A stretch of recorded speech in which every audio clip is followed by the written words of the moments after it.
Un rapport rendu public hier, le Conseil supérieur de la santé estime que l'éolien doit respecter certaines conditions s'il ne veut pas nuire justement à la santé. En matière de bruit notamment, l'organisme a donc rédigé 8 textes, 8 propositions pour permettre le développement des éoliennes de façon socialement acceptable.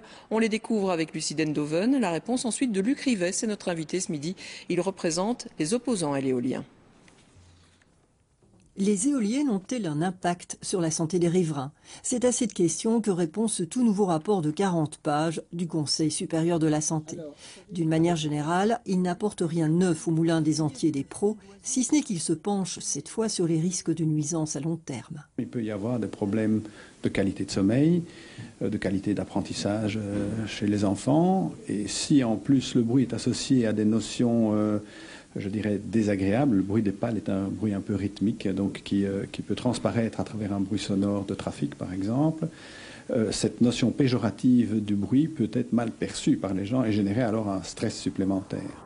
Le rapport dénonce donc des effets sur la qualité de vie et le bien-être des riverains, et plus encore si ceux-ci n'adhèrent pas initialement au projet. C'est sûr que dans la mesure où on vous impose quelque chose et que vous avez le sentiment de ne pas avoir une prise sur ce qu'on vous impose, c'est source évidemment de désagréments, et la perception du bruit et les impacts physiques du bruit seront accentués par on va dire, le désaccord qu'il y a entre cette perception du bruit et ce que vous vivez.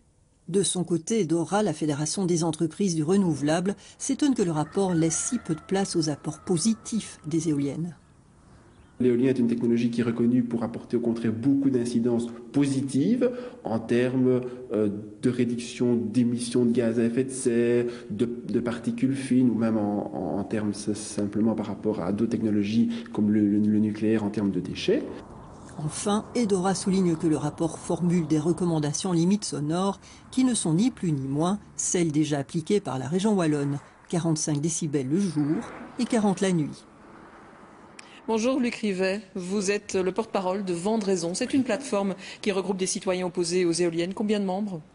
Nous n'avons pas le nombre exactement, nous avons une cinquantaine de groupes répartis un peu partout sur la Wallonie qui comportent des centaines de personnes, des milliers de personnes au total. Oui. Alors le rapport du Conseil supérieur de la santé et les recommandations qui ont été faites, ça vous énerve ou bien ça vous rassure ? Mais nous sommes enfin entendus. C'est ça que nous percevons. Nous avons été entendus au Parlement. Vous avez vu ce qui s'est passé au Parlement wallon. Vous avez rencontré les membres du Parlement wallon il y a un an. Mais vous avez aussi vu les débats. Vous avez vu qu'il est -5 pour les plans qu'Écolo déploie, puisqu'Écolo aujourd'hui gère toute la politique énergétique wallonne. On voit ce que ça donne avec le photovoltaïque et ça va être bien pire avec l'éolien. Nous sommes enfin entendus à travers des rapports comme ceci qui montrent que clairement, si on choisit l'éolien, il faut se pencher sur les nuisances qui sont très graves. Avec un rapport qui parle notamment de l'impact psychologique aussi de l'implantation d'éoliennes. Donc il y a le problème du bruit qui est très prégnant, très présent.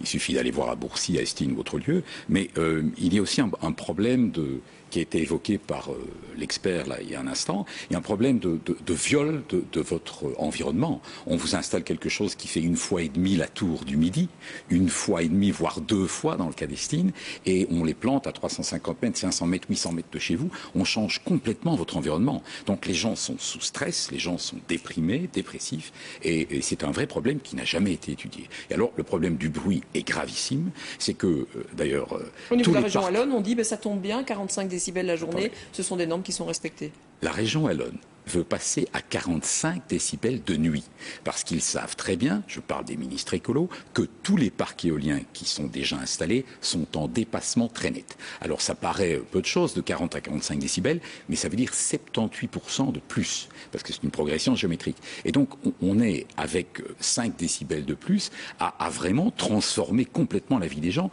Non seulement on les ruine parce que leur maison ne vaut plus grand-chose, après l'installation des éoliennes, mais en plus on rend leur vie impossible. Mais qu'est-ce qu'il faut faire alors? Parce que l'énergie renouvelable, c'est quand même un plus. L'Europe préconise en tout cas un taux de 13% de renouvelables en 2020. Alors qu'est-ce qu'il faut faire? Où faut-il installer ces éoliennes aux yeux des opposants?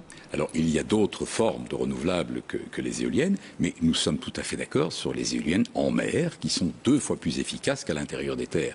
Et donc, bien sûr, aucun problème pour les éoliennes en mer. Aucun problème. D'abord, elles sont beaucoup plus efficaces. Elles n'ont pas l'intermittence extrêmement faible, enfin extrêmement grande, pardon, l'intermittence très grande qu'elles ont à l'intérieur des terres. Elles produisent beaucoup plus. Ça coûte plus cher, mais elles produisent 2 fois plus à peu près. Et donc, on peut fort bien avoir une capacité en mer, qui est en train de s'installer d'ailleurs, efficace, avec laquelle nous sommes tout à fait d'accord. Avec justement une décision du gouvernement fédéral ce matin qui a décidé de créer un atoll énergétique justement en mer du Nord pour permettre de stocker l'énergie produite par les éoliennes. Merci d'être venu sur ce plateau. On a compris que vous n'étiez pas totalement contre, mais à certains endroits, en tout cas pour les éoliennes. Partout à l'intérieur des terres. Merci.